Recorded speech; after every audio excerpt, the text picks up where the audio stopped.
Yo guys, welcome to the video. This is Josh or Milky, and in today's video we're going to be looking at Ultimatum. It's a mechanic that hasn't been around since 3.14. For whatever reason they chose not to bring it back until now, but my god, I'm happy that they did. It's a fan favorite. It's just another circle mechanic. Metamorph had to die for it to live, but nonetheless I'm going to be farming a heap of it in the next league, as I am going to come at this from a currency perspective. You know, all the crazy uniques and whatnot, while they will grant you a bonus if you are lucky enough to find them, I'm not going to talk about any of the builds you potentially make. If you're looking for that, someone else is going to cook up some absolutely great builds with them, I'm sure.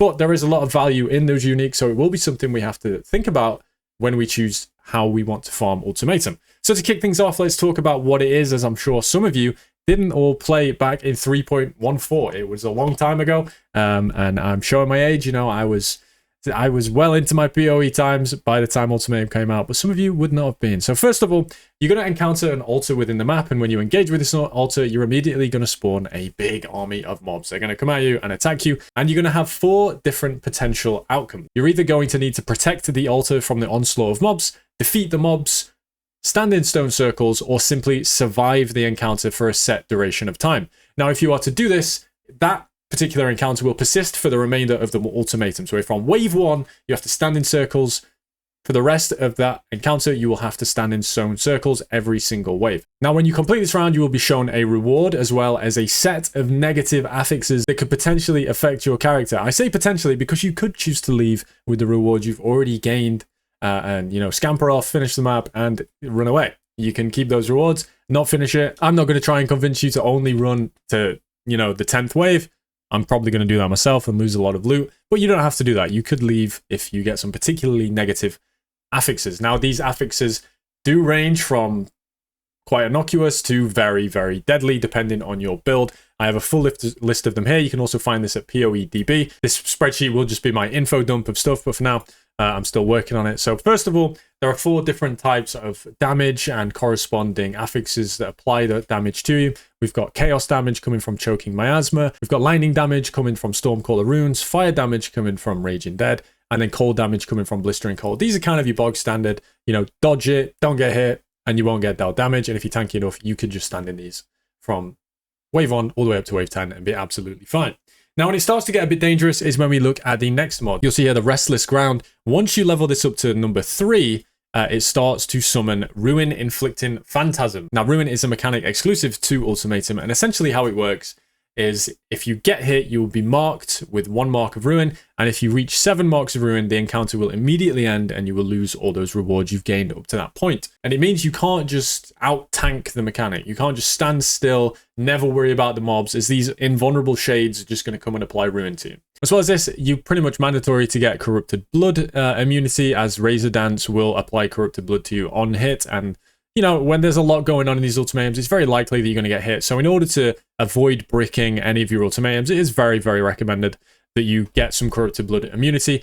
And then for the remainder that I've got highlighted here, this is the potential, you know, kind of build breaking affixes. This is dependent on your build entirely. You know, like cooldown taking 5 times longer to recharge could be potentially just run ending for your build. You know, the reduced life, mana, energy shield recovery rate, potentially run ending. Lots of things here that you'd need to look at and decide for yourself whether or not this is something you can take or would want to take, or whether you just need to end your run immediately. Now, as I said, you do get the option between 3 of these each round. So you will be able to aim to take, you know, the easier ones as you go. So you don't have to worry as much about Ruin and these very, very risky ones. Now, this will change if you're going to take one of the Keystones we'll look at in a short while, but now we'll go into some of the notables. So I did emphasize this risk versus reward kind of playstyle, but we'll get into that in a moment. First, we're going to look at the notables, and the first 4 we'll look at are on the left here: protect the altar, slaughter them all, survive the assault, and conquer the stones. As I mentioned, there are 4 different types of encounter. I will probably be skipping half of the ultimatums that I run into. I'll do the first wave. If it says that I need to stand in stone circles, nope, I'm out of there. It's going to take too long. If you're looking at it from a currency perspective and you have a build that's capable of doing this quickly, I think skipping is going to be the play. It's going to take forever to get through those 10 waves, as it is quite a fixed timer. The stand in stone circles, more and more circles appear as you increase the waves. Once you start getting up to those high waves, you're going to need to stand in an awful lot of circles to complete it. And when all's said and done, I don't think it's worth it. I think it's worth just going again and trying to find these fast ones. You don't have to do that. It's min-maxy. You don't have to do it. It's fine. The other one is survive. Obviously, it's a fixed amount of time you have to survive. You cannot alter this in any way. You will just have to survive the assault for as long as it requires you to do so. Now, it does reduce the duration that you have to survive. This node right here, you could arguably take this. But I personally, I'm going to stick to the top two here, which is to protect the altar. So you have to protect it for, you just have to basically kill a load of mobs. Absolutely fine. And then the other one, slaughter them all. You just have to kill a load of mobs. So these two, very, very good. Ones that I'll be focused on, maybe survive and protect the altar are gonna be around the same amount of time to complete. If so, then I will take survive the assault instead of protect the altar and call it a day there. Now next, we have mentioned, of course, the risk versus reward playstyle of Ultimatum, and that plays very well into these ones here. So we've got Stand Your Ground, which causes the Ultimatum encounter in your map to get 3% reduced radius each round. Now, obviously, over the course of a full Ultimatum, by the end, if you have no keystone allocated, you will have 30% reduced radius of your Ultimatum, which is obviously going to cause some problems if you've got specific negative affixes that I showed earlier. But ultimately, this certainly isn't the worst one. You'll be able to play around this quite easily. When it gets bad is when it starts compounding with the other ways to make the encounter more difficult that I'll show you now. So first of all, we have Prove Yourself Worthy, which grants basically 25% more loot from ultimatums. Yes, it doesn't say explicitly that. It says 25% chance for rewards to be duplicated. But over the long haul, if you're doing a lot of ultimatums, it just basically reads 25% more loot, which is fantastic. Obviously, there could be the dream scenario where you double a mirror or a mage blood or something like that. Very, very good. But it does mean that all these affixes here start one tier higher. So you could essentially eliminate these first tiers from this list. Now, it doesn't apply them, but it means that if you do choose it, they're going to be at an extra level. So if you go from Choking Miasma 2 and Choking Miasma 3, well, you've eliminated one option from the pool. So you're more likely to have to select one of the more difficult options. So it's just going to make it more difficult to, avoid the difficult modifiers in general. So it's not the worst. And where it truly gets difficult is if you combine both of these with the Grueling Gauntlet. Now, Grueling Gauntlet is a trade-off you can choose to make where you cannot decide which negative affix you receive, and also you cannot find the Trial Master within your map. Compensation for this, there will be 3 additional rounds added to the Ultimatum. Now, back in the past, when we played Ultimatum before, it could actually roll anywhere between like 5 and 10 rounds. And when you got to that 10th round, those high rounds had very, very good rewards. Whether it was Exalts, which are the equivalent of now Divines, Headhunters, all that mirrors, all that kinds of well-rolled items, jewels, divination cards, all that kind of stuff. Very, very good items in those later rounds. So if it does scale like it did in the past, then I imagine these 11th, 12th, and 13th waves are going to give substantially better loot than, those super early waves. So it's potentially a very strong keystone. But it does make things very difficult. Not being able to select the negative modifier does mean that this list goes completely out the window and you get what you get. You don't get to decide between any options, and it's going to be very difficult. Very often you're going to have things like Ruin, you're going to have Razor Dance, applying Corrupting Blood. Obviously you can immune that, but early on maybe you don't have that. You're also going to have things like this that make you crit unlucky. Maybe you're going to be unable to use your flasks as you normally would. Curses are reflected back on you. It's going to get difficult, and I think people need to be careful of this early in the league, as it's a very difficult mechanic. It's going to be one that's tricky to do. I'm going to try it out. I'm going to give it a go. We'll see what happens. Maybe within a couple of days I'll make a video and I'm like, do not do this yet. Make sure you've got a really good build. But I'm certainly going to try it out because this is where all the fun is for me. The boss is brilliant, of course. Trial Master. It's an epic fight. And obviously there's some very, very good uniques that exist within that encounter that are going to be worth money, but I'm just a sucker for the jackpot. So I'm going to be playing for those 11th, 12th, and 13th rounds to get the big jackpot rewards. As I see this kind of mechanic as something similar to Ritual or Tota that we've just seen, where yes, you're getting good rewards as you go, but ultimately you're looking for those big jackpot hits. I think the reward system is going to be very similar, where it's all about that jackpot if you want the big amount of money. But even so, you're probably going to make good money regardless of those jackpots. Now, finally, we have the notables that change the type of inscribed ultimatum that you receive. So if you're not familiar with inscribed ultimatums, essentially it's a separate instance. It's like a key that you can get to go into an encounter, and it has a specific set of rules to it. So you'll see this one says challenge survive. So you need to survive the encounters very much like you would have to do in a map. And it requires you to sacrifice 5 Azeron's reward cards.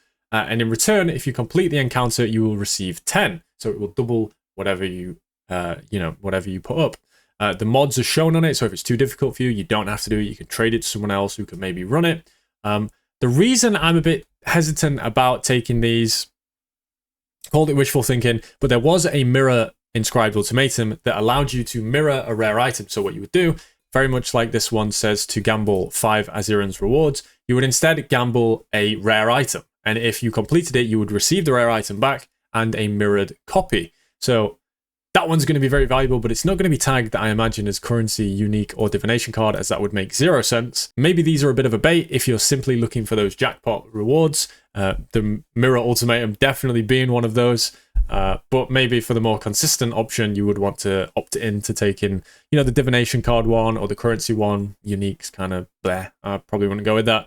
But we'll see. Maybe they're weighted in some way, or maybe it's smart and it only selects good ones. We'll have to see. We'll definitely be trying stuff out to figure out what the best way to farm ultimatum is. That's all the notables really to speak of, other than this one where the ultimatum boss drops a full stack of catalysts. The catalyst from Metamorph that had to die for ultimatum to live did get moved to ultimatum. So if you want to get a full stack of catalysts from killing the boss and a chance at those good uniques, you could opt into this node. Obviously, there's no point taking this if you've opted into Grueling Gauntlet, as you cannot see the boss. But if you want to go more the boss route, you absolutely can. If your build's not quite capable of running the gauntlet, yeah, absolutely go for the boss. Why not? Now, we just mentioned catalysts. Let's talk about how this mechanic scales compared to other mechanics. In the past, Ultimatum was a bit of a juice mechanic. You would combine it with things like Nem 3 because it spawned so many rare monsters, and then you'd have an absolute abomination. At the end of an ultimatum, it would just drop a ton of currency in a big circle around the ultimatum encounter, and it was great.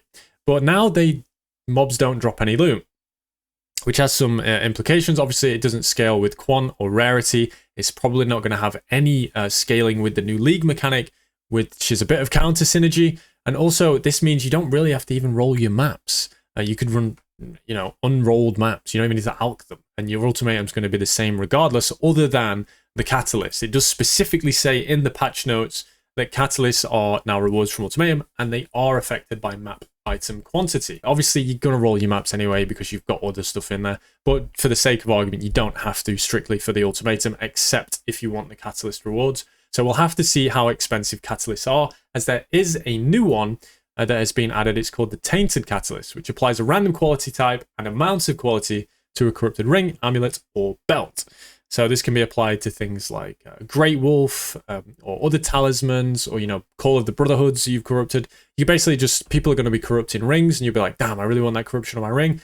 But in the past, you wouldn't be able to quality it, but now you can. So I expect to see people with really good implicits on unique jewelry this league, I expect. Obviously, you will need a lot of these, as it's a roll from 0 to 20 on the quality, and there are a lot of catalysts. I do imagine you're going to need a lot of these, basically, to do what you want to do. So maybe this is going to be a very good reward, as people needing a lot of them is going to mean a lot of them need to be farmed, which is probably going to drive up the price, which is going to be great for people farming Ultimatum, and potentially more currency if you choose to do so. So that's what we know about Ultimatum so far, and that's kind of what I'm thinking of doing in the league style. I'm absolutely going to be trying out Grueling Gauntlet, and I think it adds a very cool mechanic back to the Atlas. I was really excited to see, even when they had it in 3.14, I was really excited to see how they incorporated it back into the game, and how they decided to, juice it up with the Atlas tree. At the time, obviously, it was a different Atlas tree. Now we have a better one. But I'm really, I'm happy with how they've done it. I think it's really good, and I love this Grueling Gauntlet. I'm really hoping that they've managed to get these 11th, 12th, and 13th waves right. And obviously, if you get to that 13th, if you've got Prove Yourself Worthy that causes, sorry, not Prove Yourself Worthy, if you've got Stand Your Ground, which causes maps to grant rewards as though you complete an additional round, it's going to count as a 14th wave. So yeah, they're going to be very difficult, but hopefully the rewards are very good. I hope you enjoyed the video. I hope this taught you something about Ultimatum, or maybe made you excited about playing Ultimatum in the new league. I'll see you next time.